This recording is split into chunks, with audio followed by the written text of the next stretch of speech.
여러분, 오늘 하고 아마도 다음 주까지 우리 다니엘서를 한번 총정리를 하고자 합니다. 여러분, 이 다니엘서는 그야말로 구약 성경의 종말 계시입니다. 그리고 이제 신약 성경에 가면 이제 요한계시록이 이제 종말 계시의 어떤 그 핵심이죠. 핵심인데 요한계시록을 우리가 앞으로 할 텐데 요한계시록을 잘 이해하려면 다니엘서의 기초가 든든해야 됩니다. 기초가 든든해야 건물이 좀 잘 세워지지 않겠습니까? 그래서 여러분, 이제 우리가 다니엘서를 1장부터 12장까지 13번에 걸쳐서 제가 말씀을 드렸는데 이게 이제 단편적으로 지금 이해가 되어 있는 상태거든요. 우리는 이게 잘 잊어먹는 특성이 있고, 그리고 이제 우리 성도님들 정도 되면 일어나면 잊어먹는 때가 되기 때문에 이거는 이제 계속 반복을 해야 됩니다. 저도 그게 이해가 되는 것이, 저는 책을 몇 번을 똑같은 걸 읽어도 잊어먹어요. 이게 참 그런 것이고 어떤 그런 때인 것 같고, 그래서 이거는 이제 앞으로 계속 좀 반복을 하기는 해야 될 텐데, 일단은 한번 단편적으로 떨어져 있는 것들을 이렇게 한번 그 구설에 실을 깨듯이 한번 깨워볼까 합니다. 그러면 조금 더 이해가 쉬울 것 같아요. 이게 이해가 제대로 돼야 됩니다. 이것을 이해하는 사람들이 그렇게 많지가 않아요. 목사님들도 그렇고 성도님들도 그렇고 잘 그렇게 많은 것 같지가 않아요. 그게 현실입니다. 막연히 알고 있는 거죠. 그래서 여러분, 자, 다니엘서의 종말 계시의 총정리라고 할 때 이 종말에 관한 계시, 종말에 관한 이상, 종말에 관한 어떤 환상 예언인데, 이것은 어떻게 보면 다니엘서 전체에 퍼져 있는 것이 아니라 한 반 정도에 해당되는 거예요. 그게 뭐냐니까 2장, 그 다음에 7장, 9장, 그 다음에 11장 후반부, 12장 이렇게 돼요. 그러니까 2장, 7장, 9장, 그 다음에 어디라고요? 11장 후반부, 그 다음에 12장 이렇게 되어 있거든요. 이렇게 되어 있는데 사실은 그 2장은 뭐냐 하니까, 그러니까 전체를 보면 큰 구슬이 5개예요. 큰 구슬이. 근데 첫 번째 구슬인 2장은 다니엘이 직접 받은 계시는 아니에요. 그 유명한 바벨론 제국의 왕 느부갓네살. 옛날에 저 남쪽 지방에서 너부가 누나라 그래요. 누나. 너부요 하면 누나요 이 말입니다. 누나가 간 4살이란 뜻입니다. 그래서 제가 그렇게 외우고, 지금은 그냥 외워지지만 처음에 이게 너부갓네살이 두부도 아니고 이게 뭘까? 간 4살이래. 간 4살. 근데 이제 이 너부갓네살이 꿈을 꿨는데 그게 하나님 주시는 계시였단 말이에요. 근데 여러분, 이것도 사실은 너부갓네살이 이제 이거를 자기 해석뿐 아니라 꿈도 알아맞히지 못하는 사람은 다 죽여버리겠다. 기억이 좀 나죠? 아주 그냥 몸을 쪼개고 집을 그름덩이로 만들어버리겠다. 무서운 사람이에요. 그런데 사실은 다니엘 세 친구가 기도해가지고 그 꿈까지 알아냈잖아요. 그러니까 사실은 다니엘이 직접 받은 거예요. 따지고 보면. 그래서 사실 다니엘이 직접 다 받았다고 해도 과언이 아니에요. 그래서 이제 그 2장은 그런데 나머지 네 큰 구슬 2장, 7장, 11장, 후반부 12장 요 4장이 뭐냐 하니까 나머지 네 큰 구슬입니다. 그래서 이게 이 다섯 큰 구슬이 이 세상 종말에 대한 하나님의 계시입니다. 그런데 중간에 말이에요.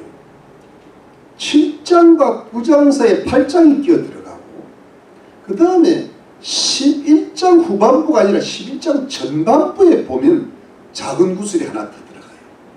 요 작은 구슬들은 뭐냐 하니까 종말에 관한 계시에 대한 예표입니다. 그러니까 앞으로 종말이 이럴 것이다. 그러니까 종말의 모형을 한번 그 다니엘 시대로부터 한 200~300년 지난 후에 요런 마지막 때 종말을 약간 보여주는, 여러분 그 영화 보다 보면 그 앞에 하는 게 뭐예요? 맛배기 있잖아요. 맛배기 장이 8장과 뭐예요? 11장 전반부예요. 그래서 이걸 작은 구슬들이라고 그래요. 작은 구슬들이라고 제가 이름 붙인 거예요. 그래서 목걸이를 하나 만들면 이쁜 실을 질긴 실을 하나 딱 해서 해가지고 뭡니까?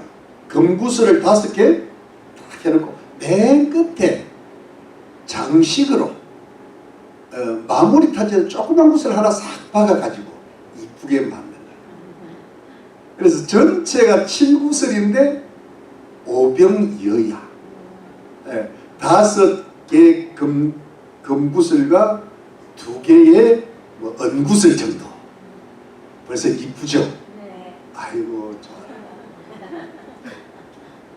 근데 그래가지고 대신 이제 구슬을 이렇게 끼워 나가는 그것입니다.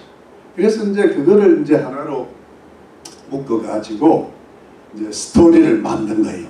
스토리를 만든 것이 다니엘서의 종말 계시의 총정리인 줄로 믿으시기를 바랍니다. 그래서 여러분 이 가장 첫 번째로 뭐냐니까 다니엘서 2장 금구슬을 이제 끼워야 됩니다. 자, 다니엘서 2장 한번 가보시죠. 다니엘서 2장에 가면, 자, 다니엘서 2장을 한번 찾아보겠습니다. 다니엘서 2장에 가면, 자, 어디를 찾는가 하면 다니엘서 2장 보면 31절에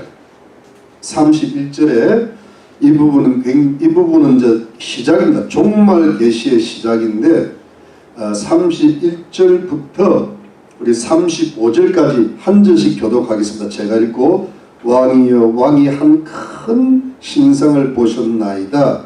그 신상이 왕의 앞에 섰는데 크고 광채가 특심하며 그 모양이 심히 두려우니 그 상의 머리는 정금이요 가슴과 팔들은 금이요 배와 번쩍 다니는 족이요 그 종아리는 철이요 그 발은 얼마는 철이요 얼마는 진흙이었나이다. 그 왕이 보신즉 사람의 손으로 하지 아니하고 그의 신상의 철과 진흙의 발을 써서 부숴주리래.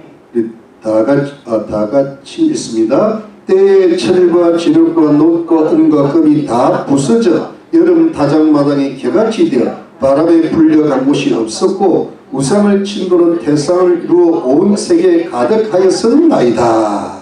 아멘. 그리고 그 다음에는 그 꿈에 대한 해석들이 쭉 나옵니다. 이게 이제 다니엘서 2장인데 여러분 제가 한번 똑바로 보시고요. 그냥 한번 귀담아 들어보시기 바랍니다. 이 느부갓네살의 꿈인데 큰 신상의 이상이에요. 아주 크고 광채가 찬란하고 두려운 큰 신상인가 큰 우상인데 이것을 이제 느부갓네살이 BC 603년에 이 꿈을 꾸고 이상을 받았어. 이때가 다니엘의 나이가 포로로 잡혀온 지 한 2, 3년 되니까 한 17, 8 됩니다. 그때 이 이상을 받았는데 이게 이제 종말 계시의 시작의 이상입니다. 여러분,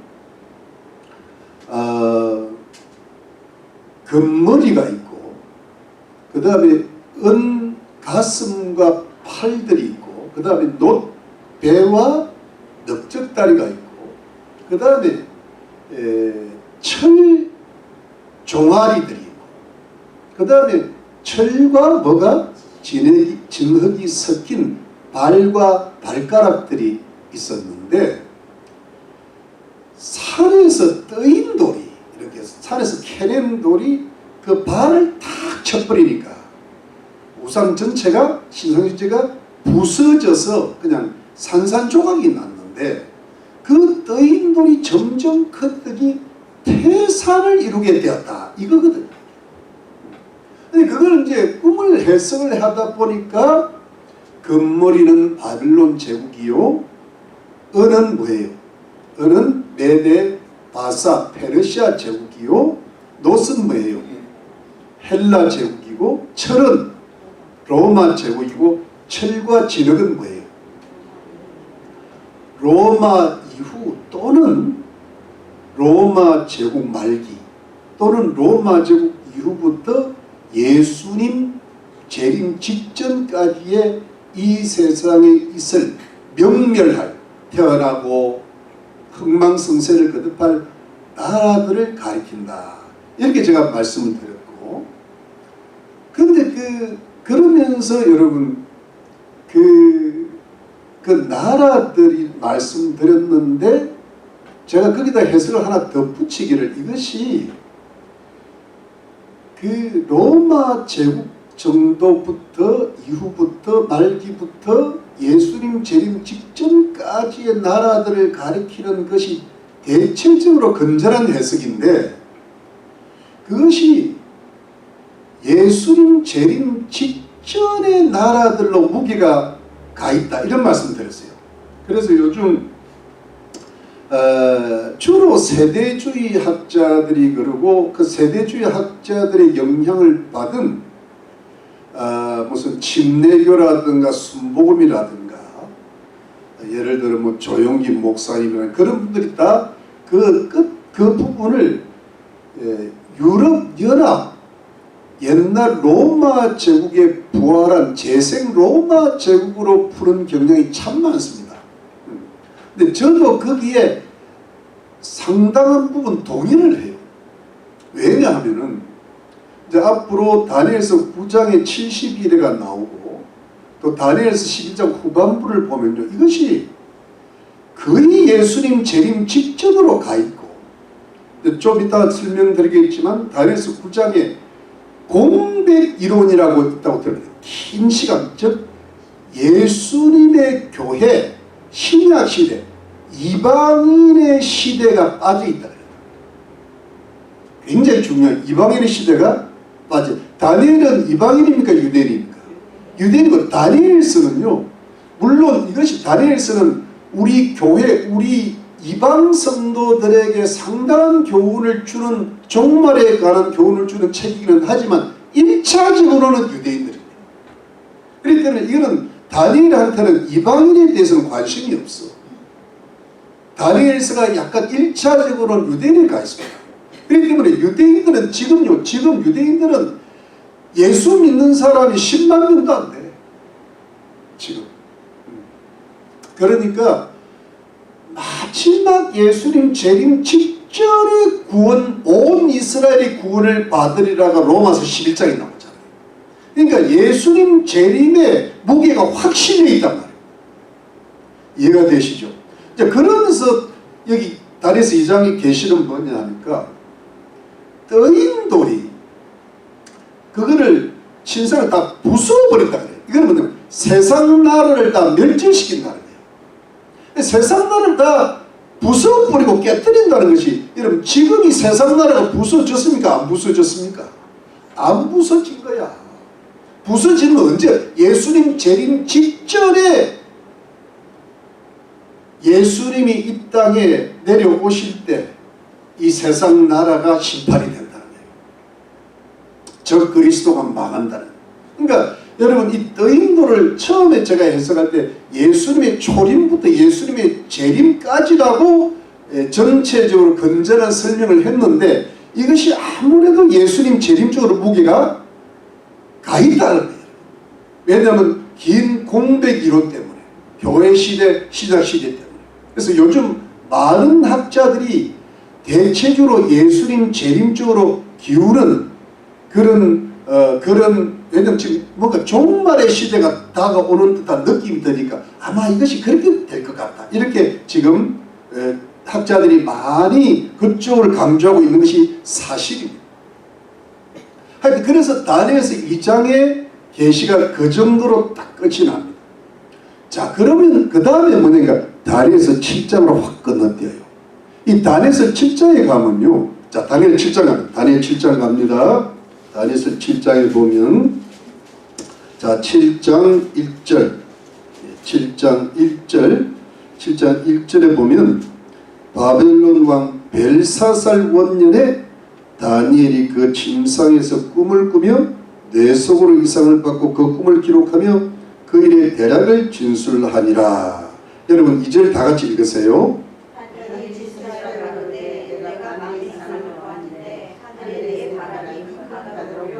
큰 짐승 넷이 바다에서 나왔는데 그 모양이 각각 다르니 첫째는 사자와 같은데 그 중에 날개가 있더니 내가 볼 사이에 그 날개가 뽑혔고 또 땅에서 들려서 사람처럼 두 발로 서게함을 입었으며 또 사람의 마음을 떴으며 다른 짐승은 둘째는 공과 같은데 그것이 몸 한편을 들었고 그 입에 이사에는 새 가빌대가 물렸는데 그에게 말하는 자가 있어 이르기를 일어나서 많은 고기를 먹으라 하였으며 그 후에 내가 또 본즉 다른 짐승 곧 표범과 같은 것이 있는데 그 중에는 새 날개넷이 있고 그 짐승에게 또 머리 넷이 있으며 또 권세를 받았으며 내가 밤 이상 가운데 그 다음에 본 넷째 짐승은 무섭고 놀라우며 또 극히 강하며 또 큰 철기가 있어서 먹고 부스러뜨리고 그 나머지를 발로 밟았으며 이 짐승은 전에 모든 짐승과 다르고 또 10뿔이 있으므로 내가 그 뿔을 요시 보는 작은 자는 그 이사에서 나더니 먼저 뿔 중에 셋이 각각에서 뿔까지 뽑혔으며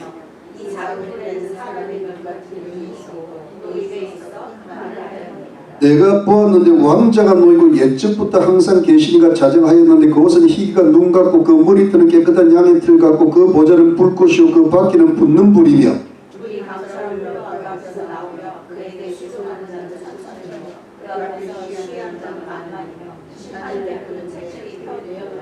그때 내가 그 큰 말하는 작은 뿔의 목소리를 인하여 주목하여 보는 사이에 짐승이 죽임을 당하고 그 시체가 상한 바 되어 붙는 불에 던진 바 되었으며 그 남은 모든 짐승은 그 권세를 빼앗겼으나 그 생명은 보존되어 정한 시기가 이르기를 기다리게 되었노라. 내가 또 밤 이상 중에 보았는데 인자 같은 이가 하늘 구름을 타고 와서 옛적부터 항상 계신 적에 나와 그 앞에 인도되며 그에게 권세와 영광과 나라를 주고 모든 백성과 나라들과 각 강원한 자로서 생기게 하시니 그 권세는 영원한 권세라.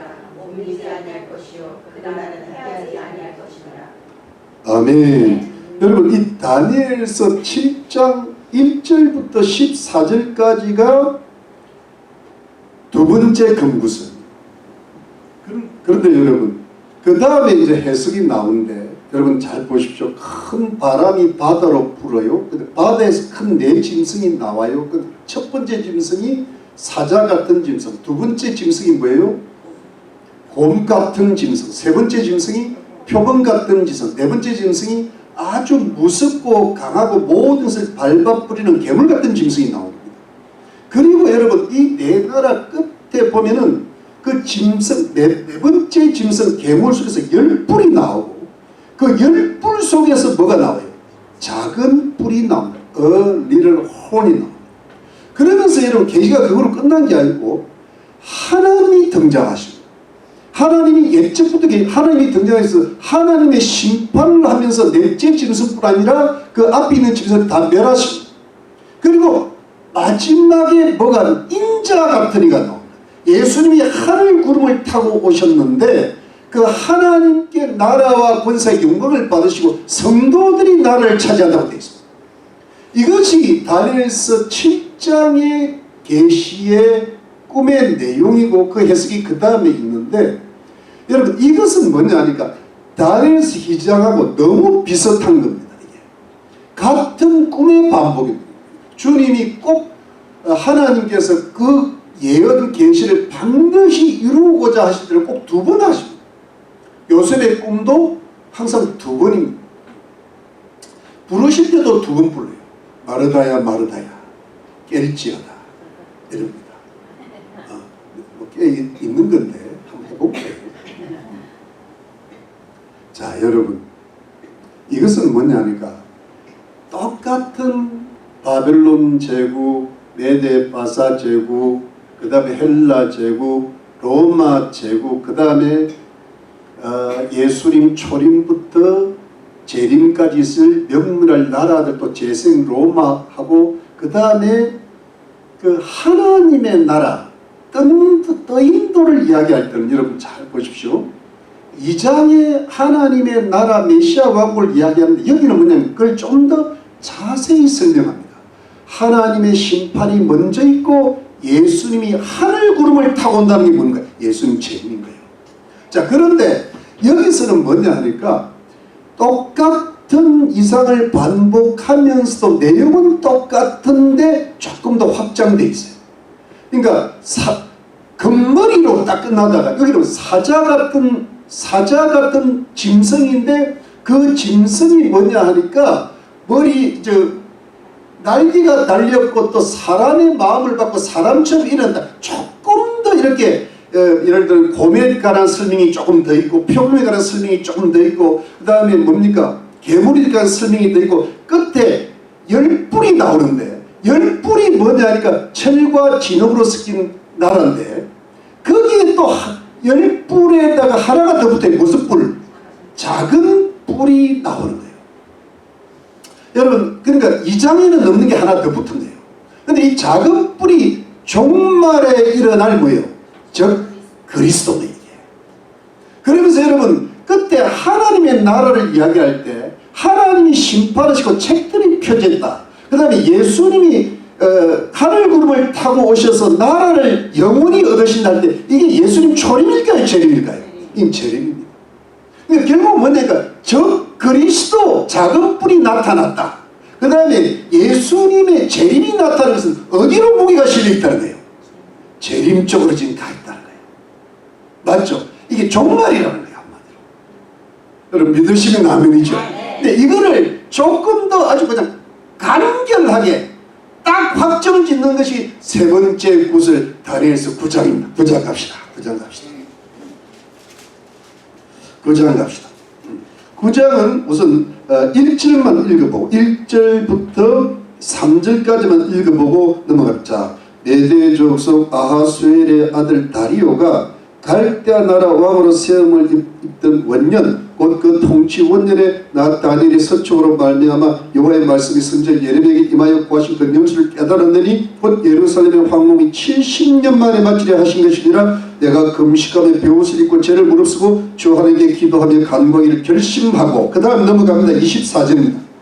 자 24절 여러분들 읽으세요. 시작. 내 백성과 내 거룩한 성을 위하여 70일에로 기한을 정하였나니 허물이 마치며 죄가 끝나며 죄악이 영속되며 영원한 날이가 드러나며 이삭과 이어나며 지극히 거룩한 자가 기름 부음을 받으리라. 그러므로 너는 깨달아 알지니라. 예루살렘을 중건하려는 영이 날 때부터 기름 부음을 받은 자 곧 왕이 일어나기까지 7일과 62일이가 지날 것이요 그때 곤란한 동안에 성이 중건되어 거리와 해자가 이룰 것이며 62일에 그의 기름 부음을 받은 자가 끊어져 없어질 것이며 장사한 왕의 백성이 와서 그 성소가 성소를 회파하려니와 그의 종말은 통수의 업무를 내받을 것이며 또 끝까지 전쟁이 있으리니 파괴할 것이 작정이었느니라. 20절 같이 읽습니다. 그가 장차 많은 사람으로 더불어 한 1회 동안의 언약을 굳게 정하겠고 그가 그 일의 절반의 제사와 예물을 금지할 것이며 또 잔포하여 미운 물건이 날개를 의지했을 것이며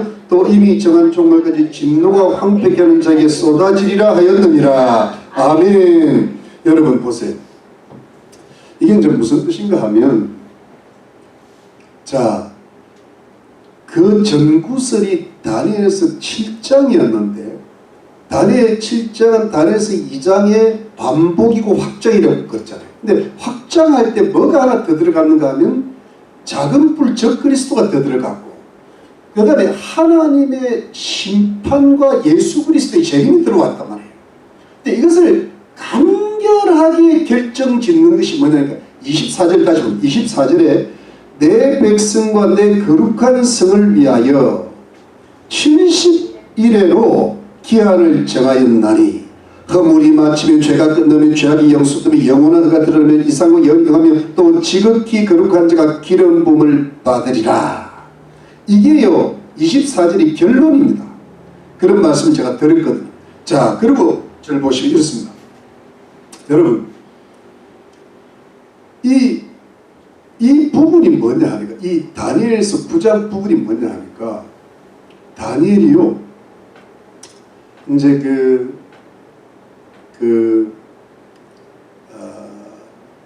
다니엘서 7장이 지나고 나서 한 15년 지났는데 그때가 메데 바사 제국의 다리오 왕 때인데 그때 이 사람이 예레미야서 구약 성경을 읽다가 깨달은 거예요.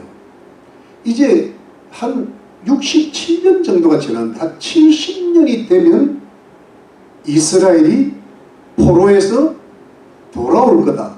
회복이 될 거다라는 것을 성경 말씀을 읽고 깨달은 거예요. 그래서 하나님 앞에 금식 기도를 하다가 하나님 우리 이스라엘 백성들 회복시켜 주세요. 그러면서 자기와 자기 민족의 죄를 회개하고 긍휼과 자비를 베풀어 주셔서 우리 예루살렘이 회복되고 이스라엘이 회복되고 우리 포로에서 노염받아서 고국으로 돌아가게 해주세요. 간절히 기도했는데 하나님께서 다니엘에게 더 큰 걸 주신 거예요. 그냥 회복되리라 하면 얼마나 좋았겠어. 그걸로 끝나는데 하나님께서 응답하시기를 그 회복은 앞으로 한 3년 후 고레스 왕 때부터 회복이 될 터인데 그걸로 이스라엘 회복이 궁극적으로 되지 않는다는 거예요. 언제 된다는 거예요? 70일에가 지나야 된다는 거예요. 이게 이제 70일에가 지나야 되는데 70일에가 지나야만이 이스라엘의 모든 죄가 다 없어진다는 거예요. 그때 가서 지금 이스라엘이 저 죄 때문에 저러는 거거든요. 결국은 딱 한마디로만 요약하면. 근데 그때 가서 죄가 없어지면서 온 이스라엘이 구원을 받으리라. 그 전에 이방인의 충만한 수가 들어온다는 거예요. 그때 지극히 거룩한 자가 기름 부음을 받으리라. 그게 뭐예요? 예수님이 재림하실 때라는 거예요. 이게 결론인데 그러면 여러분 어떻게 되는가 하면 749 490년이 지나야 되는데 69일에가 뭐냐면 483년이 되는데 483년이 끝날 때는 언제까지 하면 이스라엘의 성이 중건이 되고 그때가 한 BC 한 400년경에 이스라엘이 회복이 돼요. 그런데 한참 더 가서 69일에가 끝날 때 또 지극히 거룩한 자가 기름 부음을 받은 이것은 예수님의 초림을 가리키는 거예요. 예수님이 오신다는 거예요. 그러면 여러분 예수님 초림으로 이게 끝나는 게 아니라 예수님 초림은 언제로 끝나는 거예요? 69일으로 끝나. 이해가 되죠? 마지막 뭐가 남았어요? 한 일회가 남았는데 69일회가 지나야 예수님이 십자가에 죽으신다는 거예요. 그 다음에 예루살렘 멸망의 AD 70년에 오고 그 다음에 끝날까지 전쟁이 끊이지 않는 이것은 뭐냐면 2000년의 시간이 지나간다는 거예요. 그게 긴 공백 이론입니다. 그리고 마지막 다니엘서 9장 27절에 그가 7년의 평화 조약을 맺게 된다. 그가 뭐냐면 디도 장군이 아니라 디도 같은 이라고 그랬잖아요. 디도 같이 악한 예루살렘을 AD 70년에 멸망시킨 그 디도가 아니라 그 디도 같이 악한 자가 마지막에 유대인들을 멸망시켰다는 거예요. 멸망시키려고. 그리고 온 인류의 멸망을 가져올 거라는 거예요. 그가 7년의 평화조약을 맺고 그 다음에서 마지막 한때, 두때, 반때 7년의 후 3년 반 때, 후 3년 반에 이제 그때가 그야말로 본격적인 대환란이 시작되는데 그때 미운 물건을 성전에 세우리라. 이 미운 물건이다. 그러니까 여러분 뭐냐니까 지금 작은 뿔 적 그리스도가 다니엘서 7장에 나타났는데 다니엘서 9장은 뭐냐면 그 적 그리스도가 마지막 때 7년 평화조약을 유대인과 맺고 그러면서 미운 물건을 세운 데까지 나온 겁니다. 조금 더 발전돼. 이해가 됩니까? 그 미운 물건이 뭐냐 하니까 미운 물건은 뭐냐니까 그게 적 그리스도의 우상인 거예요. 여러분 제 말 좀 따라오고 있습니까? 그래서 여러분 요한계시록 13장에 보면 이 적 그리스도 이 바다에서 올라온 짐승 적 그리스도와 땅에서 올라온 짐승 거짓 예언자가 힘을 합쳐서 우상을 하나 만들어서 그 모든 인류에게 그에게 경배하리라. 경배해야 매매가 되고 경배 안 한 자는 뭐예요? 666에 뭡니까? 표를 받기 하겠다는 거예요. 그런 것이 지금 어떤 그런 약간의 조짐이 여러 가지 뭐 어떤 디지털 화폐라든가 베리칩 같은 걸로 약간의 조짐이 지금 보이고 있다. AI 같은 기술이 발달한 거예요. 그래서 여러분 이것이 요한계시록 13장과 더불어 예수님께서 종말에 관한 예언을 하실 때 마태복음 20장 15절을 보면 멸망에 가져간 것이 성전의 성것을 보거든 그때 뭐 도망하라. 그리고 마지막에 전무후무한 대환란이 올 거라. 이때 멸망에 가정스러운 것이 이 우상 미운 물건이에요. 그 다음에 데살로니가 후서 2장 3절 4절에 보면은 이 적 그리스도가 자기를 하나님이라고 하고 경배를 하게 한단 말이에요. 그게 이제 종말의 적 그리스도가 뭐냐 하니까 자기 우상을 세우면서 자기를 하나님으로 만들고 그 경배하라는 거기까지 간다는 거예요. 이해가 되시죠? 그럴 때 이제 그것이 뭐냐 하니까 종말의 결정적인 증거가 된다는 거예요. 이건 누가 말하면 예수님이 말씀하세요. 미운 물건이 멸망에 가정스러운 것이 서지 못할 곳에 선 것을 보거든 도망하라는 거예요. 그래서 여러분 이제 앞으로 이스라엘 백성이 이제 때가 되면 적 그리스도가 자기들이 기다리던 그리스도 메시아인 줄 알고 그 그리스도와 7년 평화조약을 맺건데 이스라엘 백성이 그 적 그리스도에 속은 거예요. 그래가지고 후 3년 반이 되면은 적 그리스도가 자기 본색을 드러내면서 이스라엘 백성들이 새롭게 건전한 제3성전 지금 성전 건축 준비가 되어 있죠. 지금 이스라엘이 다 회복이 됐는데 영토 회복되고 그 다음에 예루살렘도 회복되는데 뭐가 회복이 안 돼요? 예루살렘 저기 언정을 회복돼. 저기 다시 지어지고 저기에 적 그리스도 우상이 설 때 그때부터 대환란이 들어간다. 그러면서 여러분 그 마지막 종말의 때를 이 다니엘서 9장에서 마지막 한 일에 그 후 3년 반에 대해서 정확하게 지금 설명을 이상을 주고 있는 거예요. 그러면서 여러분 적 그리스도가 나중에는요 자기를 하나님이라 그러고 자기를 우상으로 섬기게 하고 경배하고 경배하지 않는 자는 아주 이 세상에서 못 살겠구나. 매매를 못하면 먹고 살 게 없단 말이에요. 그래서 아주 큰 대환란이 올 터인데 이러면서 몇 번째 구슬이 껴 있습니까? 세 번째 큰 금구슬이 껴. 이게 지금 여러분 초림이 이야기 아니라 어디요? 재림이야. 초림은 69일에로 끝나. 근데 이거를 지금도 초림이라고 불면 곤란하단 말이에요. 이 다니엘서 전체가 종말에 가는 이야기지 초림에 가는 이야기가 아니에요. 물론 이제 옛날 학자분들은 종말에 관한 징조가 잘 안 보이니까 그렇게 풀 수밖에 없었어요. 로이드 좀 그분이 뭐 18세기 사람인데 어떻게 종말을 하겠어요. 그때는 세상이 참 좋을 때인데 심지어 감리교의 창시자 요한 웨슬레도 이걸 몰랐던 거예요. 근데 지금은 때가 깨달아지니까 이 종말로 푸는 거예요. 사람이 지식이 더 많아진 거예요. 왕래가 빨라지고 더 깊이 본 거지. 그래서 그분들이 잘못된 게 아니라 그분들은 그때 그럴 수밖에 없어. 칼빈도 그때 그럴 수밖에 없었다. 지금은 이제 종말이 가까우니까 이렇게 풀 수밖에 없다 이렇게 되는.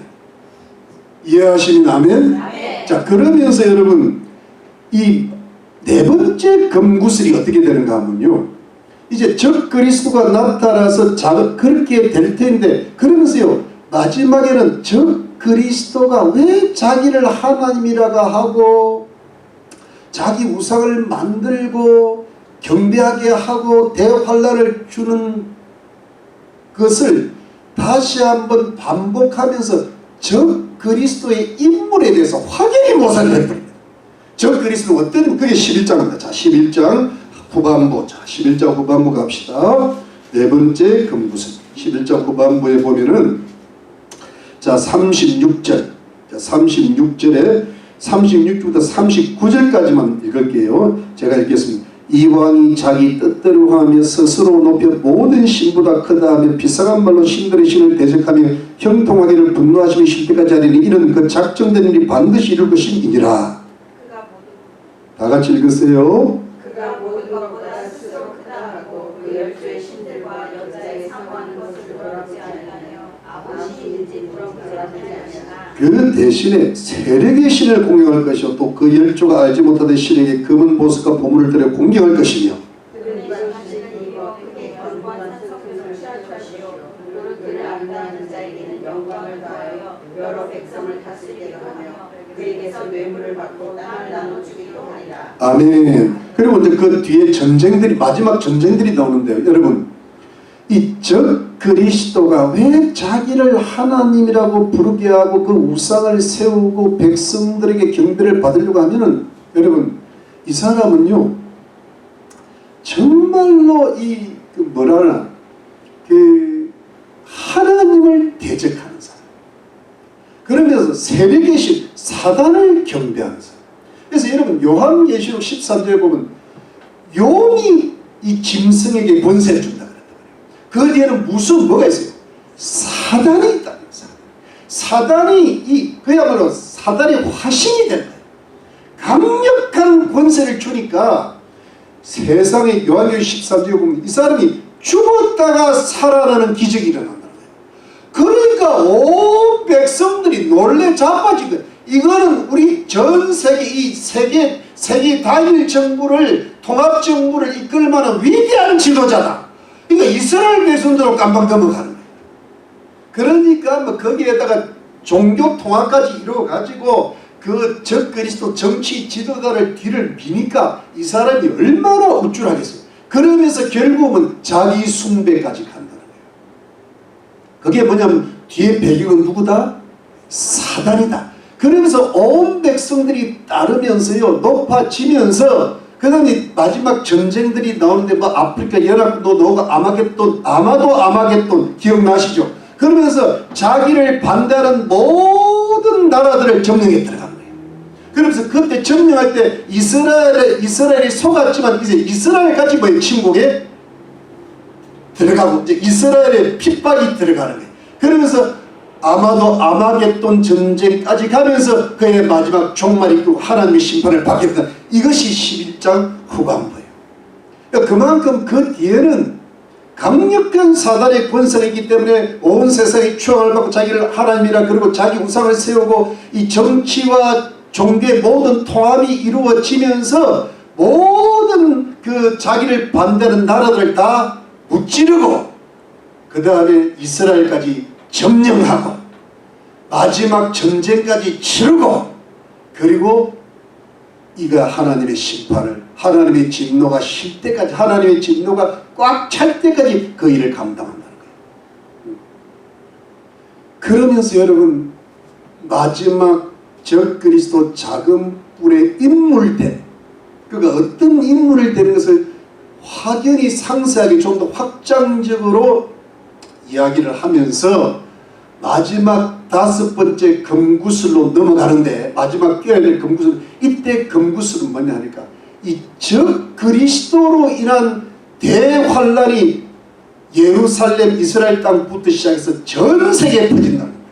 대환란이 환란까지. 그러니까 여러분 이게 뭐냐니까는 예를 들어 여러분 다니엘서 2장은 뭐 다 쳐 부수고 그 다음에 하나님 나라가 임한다 이런 이야기가 되어 있잖아요. 근데 다니엘서 7장과 9장에 보면 적그리스도 작은 뿔이 나타나가지고 하나님을 대적하고 이스라엘 백성을 핍박한다 그러다가 그 다음에 이제 12장이 오면은 이 사람이 큰 대환란을 일으킨다. 그러니까 하나님 나라가 임하기 전에 하나님의 심판과 예수 그리스도의 재림하기 전에 대환란이 오는. 그러니까 처음부터 대환란이 오면 2장하고 꿈 안 꿀라 그래요. 그런데 점점 하나씩 둘씩 끝에 주님의 본론이 나오네. 항상 주님 보고 마지막 나오네. 우리가 처음부터 요한계시록 보면요 예수 안 믿고 싶어. 처음에 창세기가 나오잖아. 태초의 천지를 보시기에 아름답고 에덴도 믿고 싶어. 그러다가 중간에 점점 가면은 요한계시록까지. 우리 예수 믿을 처음에 교회라고 구원 준다니까 믿고 싶어. 중간에 시험 들잖아. 요한계시록 어머나 내가 길을 잘못 들었을 것 같아. 여러분 내가 목사 될 때 목사는 굉장히 좋은 직업인 줄 알았어요. 훌륭한 말을 하고 사람들을 사랑하고 구원해주고 또 한국에 보면 목사가 너무 존경받더라고. 나 이거 할래. 나는 돈 안 벌어도 이거 할래. 미국 오니까요 다 무너졌어. 가장 존경받지 못하는 거지. 거기다가 뭐 목사 괜히 됐다 하는 생각이 한두 번이 아니야. 지금 와서 이거 하나님 은혜다 이러고 사는 거예요. 근데 여러분 이야기하면 종말 계시가 안 되니까 다니엘서 12장인데 대환란이 오는데 그러나 대환란 끝에는 뭐 하나님의 나라가 임하는데 하나님의 심판도 임하고 예수님이 재림하시는데 하나님의 나라를 완전히 확장해서 보여준다. 이게 뭐냐니까 반드시 보호해 주셔야 된다. 기억나죠? 지난주에? 그 다음에 영생과 영벌까지 이야기합니다. 이거는요 이 다니엘서 2장 9장에서 안 나타나는 이야기. 이거는 뭐냐면 메시아 왕국 천년 왕국 중에 새하늘과 새 땅의 이야기가 지금 하고 있는 거예요. 마지막 백보자 심판 이후에 그때는 영생과 완전한 여인의 부활과 악인의 부활인데 의인은 부활해서 천국 새하늘과 새 땅으로 들어갈 것이요 악인은 부활해서 영원한 둘째 삶으로 들어갈 것이다. 그 다음에 세 번째가 그 영생을 얻은 자 중에 하늘의 빛처럼 빛날 사람이 있을 것이고 하늘의 영원 무궁이 별과 같이 빛나는 사람. 이거는 영광까지 주시겠다. 이거는 새 예루살렘의 영광까지 주시겠다는 거예요. 여기까지 해서 끝나는 거예요. 그게 하나님의 나라라는 거예요. 최종적인 하나님의 나라라는 거예요. 이것이 하나님, 그러니까 이게 뭐 종말 이후까지 보여주시는 거예요. 새하늘과 새 땅까지 보여주시는 거예요. 그러면서 여러분 사실은 종말 계시가 다 끝이 났는데 하나님께서 다니엘을 보고 이 다니엘서를 지금 다 깨닫지 못하고 다니엘 자체도 이상 받은 사람도 깨닫지 못해 그걸 잘 간수하고 보존하라 그랬는데 다니엘이 그래도 이게 좀 알면 안 될까 하니까 주님이 있다. 네 길을 가라. 알 것 없다. 이러시면서 마지막 한마디 더 한 말씀이세요. 그게 뭐냐니까 여러분 뭐냐 하니까 한때 두때 반때가 지나가야 된다. 미운 물건이 나올 때부터 그러니까 이게 마지막이냐 미운 물건 어떤 우상이 있는 그 한때 두때 반때가 지나갔는데 거기다 또 하나 더 붙여요. 주님이 처음부터 다 안 가르쳐 주셔. 꼭 하나씩 더 붙여요. 여러분 제가 여러분 봉사를 시킬 때 처음부터 크게 봉사 안 시킵니다. 작은 거 하나 드려. 근데 잘하자니 끝이 아니야. 하나 더 붙여. 또 하나 더 붙여. 줄이는 사람은 믿음이 약한 사람은 줄여. 믿음이 따라서 그래서 여러분 끝이 없어. 언제까지? 죽을 때까지. 주님 나라 갈 때까지. 믿으시면 아멘. 주님이 나를 그래 다루시더라. 처음에 나는 기도 한 30분이면 될 줄 알았어.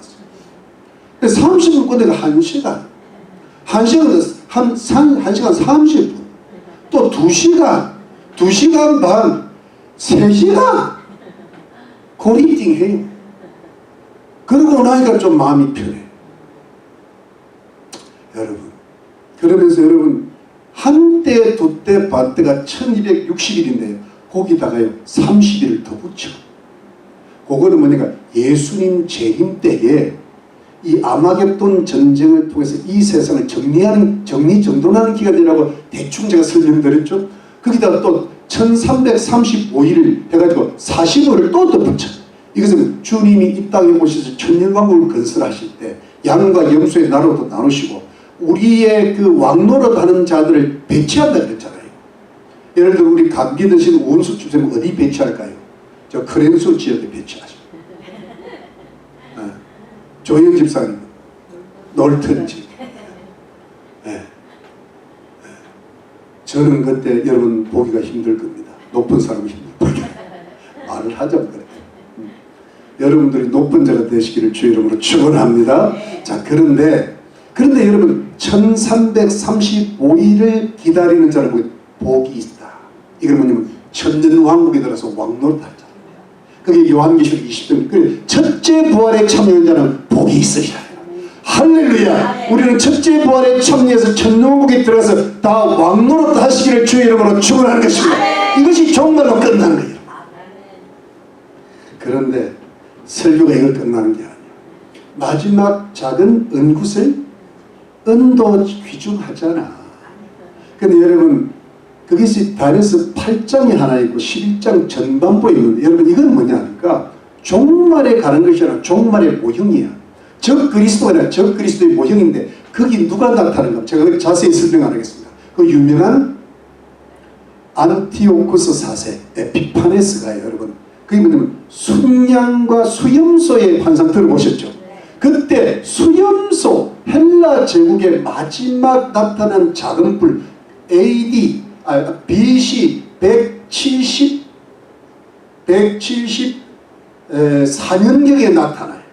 그 적 그리스도의 모형이 아주 적 그리스도 종말의 적 그리스도와 너무나 닮은 비열한 사람인데 기억나시죠? 여러분 아주 평화하면서 뒤통수 딱 쳐가지고 나라들을 점령하고 그러면서 자기 말 듣는 사람들은 다 권세를 주고 자기 말 듣지 않으면 다 죽이고 그때 유대인들을 엄청나게 핍박하는 그때 유대 마카비 혁명이 일어나가지고 이 안티오쿠스를 제압을 하고 한 100년 동안 독립을 이루는 그런 말씀 드렸죠. 그리고 여러분 다니엘서 11장의 전반부에도 그 안티오쿠스 에피파네스에 대해서 좀 더 상세하게 설명이 되죠.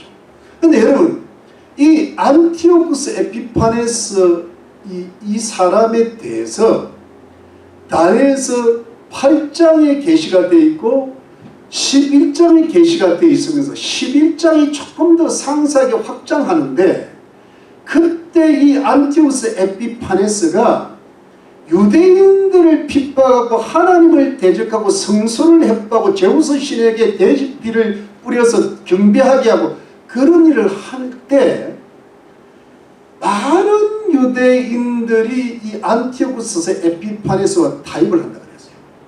그래서 안티오쿠스 4세에게 붙은 유대인들은 그 당시 명예를 어떤 대제사장도 어떤 아론의 자손이 아니고 베냐민 메넬라우스 같은 사람 그러면서 그 진압한다 계율로 타락시킨다는 말이 있는데 그때 소수의 일부 유대인들은 그 안티오쿠스 4세와 안티오쿠스 4세 에피파네스에게 강하게 저항한다고 되어 있습니다. 자 11장입니다. 11장 말씀.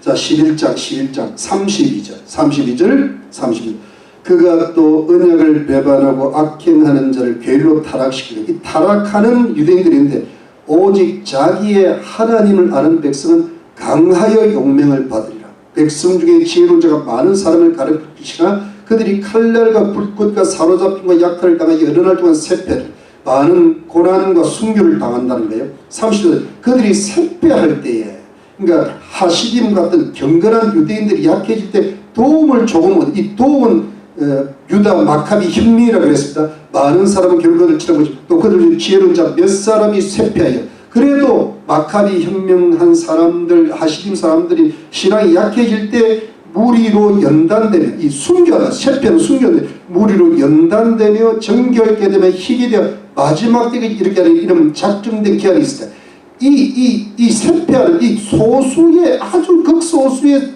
이 예수 하나님 잘 믿는 유대인들이 순교당할 때에 그때 연단되며 훈련을 받으며 정결케 되며 희게 되어 마지막 때가 이렇게 하리니 이런 참 이때 뭐냐니까 여러분 이런 겁니다. 제가 그 말씀 드렸어요. 지금 안티오쿠스 4세 에피파네스가 이 지금 유대인을 점령하고 핍박을 하고 유대인들을 타락시키고 유대인들을 이 어떤 타입을 할 것인데 그때 붙은 유대인들이 그 뭐랄까 에피파네스파가 많은데 그때 정말 하시딤이라든가 마카비 혁명을 일으킨 소수의 유대인들이 저항을 하다가 순교를 당하고 고충을 당할 텐데 그때 많은 유대인들 중에 그들의 순교와 핍박당을 보고 연단이 돼가지고 훈련을 받아가지고 자기를 정결케 자기가 희게 되는 성도들이 있다는 거예요. 그때 소수의 경건한 유대인들이 있을 거라는 거예요. 근데 그때가 있었는데 마지막 종말 때 그런 유대인들과 그런 성도들이 또 있을 것이라고 다니엘서 12장 마지막에 다시 이야기합니다. 그 부분이 있습니다. 그 부분 봅시다. 그 부분이니까 10절 말씀 10절 말씀 9절부터 9절 그거를 다니엘을 가르치되 대저 이 말은 마지막 때까지 간섭을 복음할 것입니다. 많은 사람이 연단을 받아 많은 사람 이때 유대인들과 우리 성도들이 되겠죠. 연단을 받아 스스로 정결케 하며 희게 할 것이나 악한 사람은 악을 행하리니 악한 자는 아무도 깨닫지 못하되 오직 지혜 있는 자는 깨달으리라. 이러면서 30일이 지나고 40일이 지나서 여기에 기다리는 자는 뭐가 있다? 복이 있다. 이 말씀은 뭐냐? 여러분 이런 겁니다. 정말 어떤 적 그리스도의 대환란이고 그때 순교당하는 자가 있을 때 그들 때문에 정신이 차려져가지고 자기를 스스로 연단하고 정결돼서 희게 될 때 그 사람들이 그 희게 된 사람들이 정결케 된 사람들이 주님의 재림 때 휴거를 받을 뿐 아니라 천년왕국에 들어서 첫째 부활에 들어가는 복을 받으리라 이렇게 됩니다. 여러분 이것이 다니엘서의 결론이에요. 그러니까 여러분 이게 뭐냐니까 여러분 제가 다니엘서 종말론을 하는 이유가 뭐냐 하니까 결론은 이겁니다. 여러분 우리가 뭐 이 이상이 어떻고 이거 다 몰라도 됩니다. 이거 다 잊어먹어도 됩니다. 뭐만 하나 기억하는 종말론을 왜 다니엘서를 주셨겠어요? 왜 종말론을 요한계시록을 주셨겠어요? 이유가 앞으로 뭐가 올 텐데 적 그리스도가 나타나고 대환란이 올 텐데 각종 기근 정말 지진이 그 두 번이나 났잖아요. 그러니까 전쟁도 또 온다. 기근도 온다. 그 다음에 뭐예요? 또 전염병도 온다. 맞죠? 이런 것이 올 텐데 대환란이 올 텐데 그때 순교당하고 고통당하는 그리스도인들이 얼마 전에 지난주에 한국일보 톱 기사에 보면은 그 유명한 이원철 선교사님의 아들이 거기서 대를 이어 선교하는데요. 그 아들과 그 장모님이 납치를 당해요. 그리고 그 부인하고 아들은 갓난 아들은 그냥 살려는 줬는데 그게 연락이 왔다. 그래서 지금 뭐 협상이 이루어지고 있다는 그 영상 저 마음이 아프더라고요. 그때부터 제가 기도를 하고 있습니다. 네. 살려주시라. 끝까지 주님 오시는 날까지 충성되다가 살려주시라. 그게 일종의 순교와 핍박이거든요. 근데 그런 사람들을 보면 내가 정신이 부쩍 나는 거야. 내가 이 미국 땅에서 왜 주를 제대로 못 섬기겠냐 말이야. 여기에 무슨 아직도 위험이 있다 하지만 이 위험은 거기에 비하면 말도 안 돼. 아직도 우리가 경제적으로 어렵지만 거기에 비하면 이게 말도 안 돼. 이 뭐 질병이 있다는 거기에 비하면 말도 안 돼. 아니 미국에 살면서 여러분 이게 반천국은 그래도 되는 곳이에요. 여기가 다른 나라에 비하면. 그런데 그분들의 그 순교와 희생을 보면서 그 고통을 보면서 우리가 스스로 연단을 받는 거예요. 우리가 스스로 희게 하는 거예요. 우리가 스스로 정결케 하는 거예요. 여러분 정신을 차려야 되는 거예요. 예. 그래서 그런 사람들이 뭡니까? 자기를 정결케 하고 거의 청교도가 되어야 되는 거예요. 퓨리탄이 되는 거예요. 퓨어 피플이 되어야 되는 거예요. 그런 사람들이 주님 오신 날에 복이 있다고 하는 걸 증거하시기 위해서 계시록이 있는 거예요. 여러분 계시록을 보면 앞으로 계시록 하겠다. 너희가 이기는 자가 복이 있다. 이기는 자가. 이기지 않는 자는 회개하라고 되어 있어요. 그래서 여러분 주님이 오시는 그날에 하늘의 공중 혼인잔치가 벌어질 때에 옳은 행실이나 세마포를 입고 거룩한 신부가 돼서 주님 오신 신랑을 맞이하는 그 거룩한 신부가 되게 하기 위한 것이 계시록이라 여러분. 믿으시면 아멘. 정말로 알고 마음이가 그거 알면 아무 소용없는데.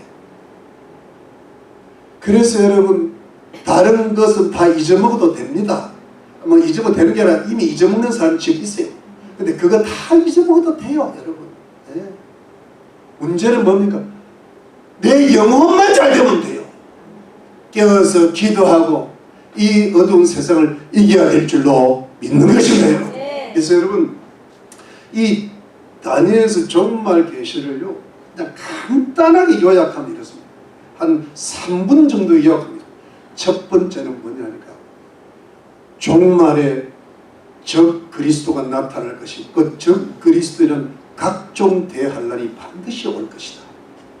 그런데 그 적 그리스도 전에 작은 적 그리스도 작은 자국들이 나타나는데 그것이 안티오쿠스의 에피파네스 같은 사람이 올 텐데 지금이 뭐냐니까 그런 작은 자국들이 출현하고 있다.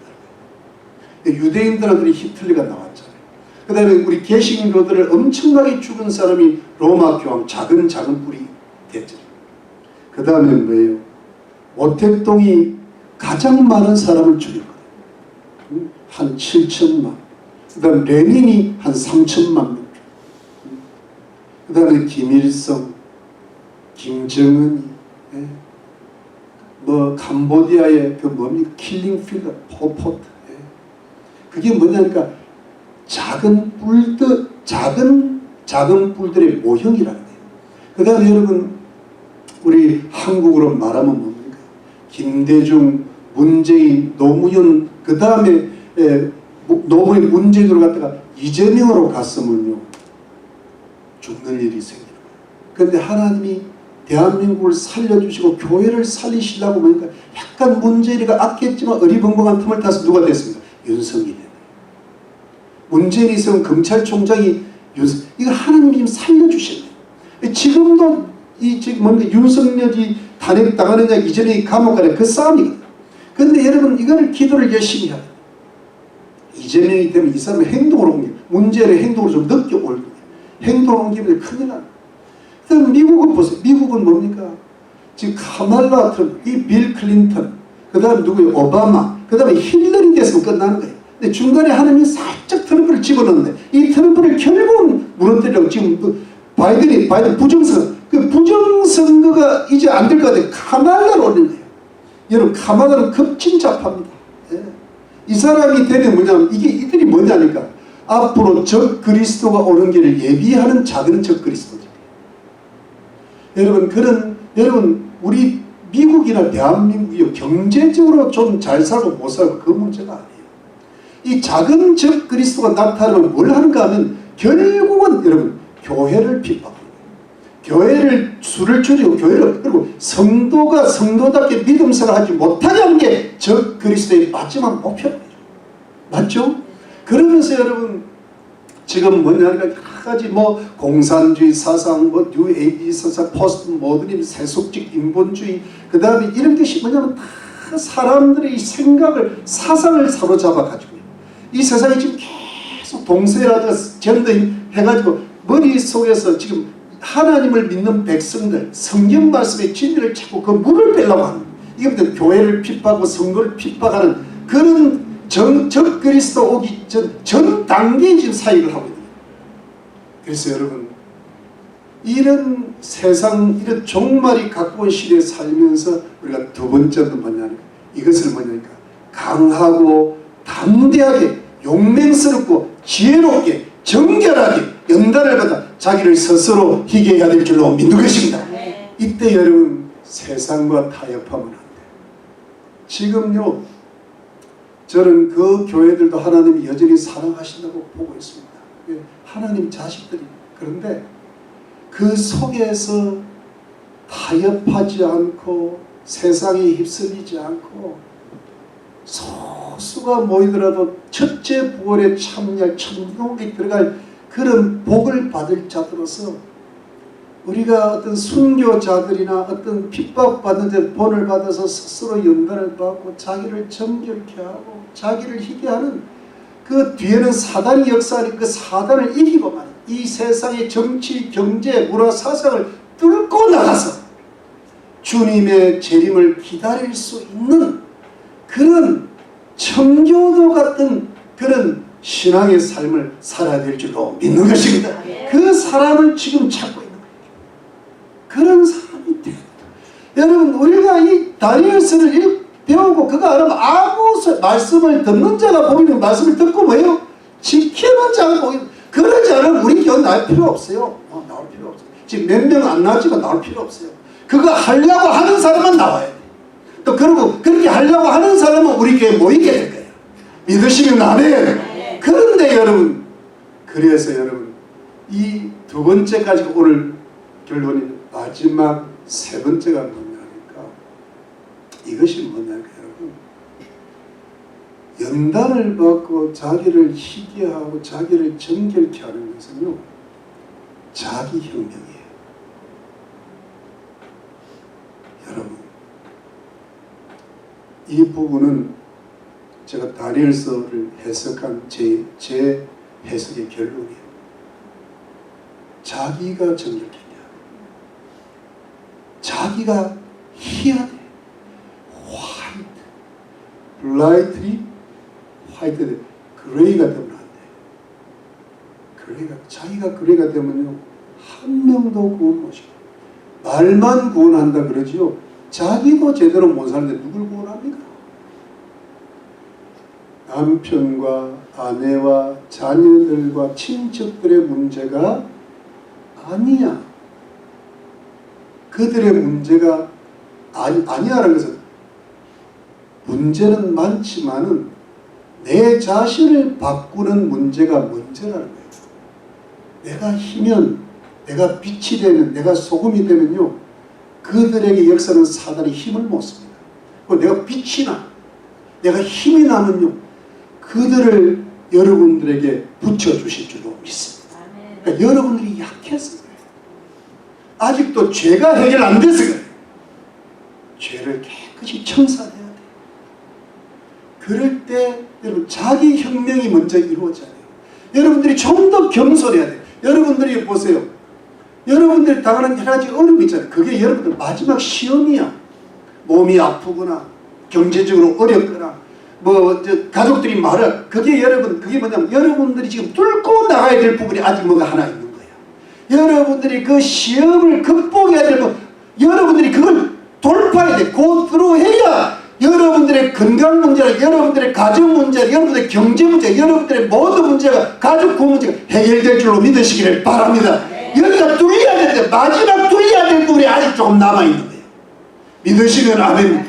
돌파할 줄 믿습니다. 좀 더 거룩해지고 좀 더 성결해지고 좀 더 성화되어야 될 줄로 믿습니다. 그걸 뚫어내야 돼요. 그걸 해야 가능해요. 그리고 맨 마지막에는 우리 12장 13절 우리 한번 찾아봅시다. 13절 다 같이 시작. 너는 가서 마지막을 기다리라. 이는 내가 편히 쉬다가 끝나면 내업을 누릴 것입니다. 그 지금까지 제가 말씀드린 모든 계시와 모든 삶을 살았던 다니엘에게 주시는 영원한 축복이에요. 이 다니엘은요 환란의 영혼 육의 축복을 받았어요. 이 땅에서도 엄청난 하나님의 사람도 되었고 엄청난 부귀 영화를 누렸어요. 다이처럼. 그러면서 뭐냐면 주님 오시는 날 영원한 업을 누릴 거라는 거예요. 영원한 영광과 영원한 축복이에요. 이게 주님이 우리에게 궁극적으로 주시고자 합니다. 영혼육의 뭐예요? 축복. 이 영혼육의 축복이 바로 우리 성도님들의 영혼육의 영원한 영광이 되시기를 주의 이름으로 축원합니다.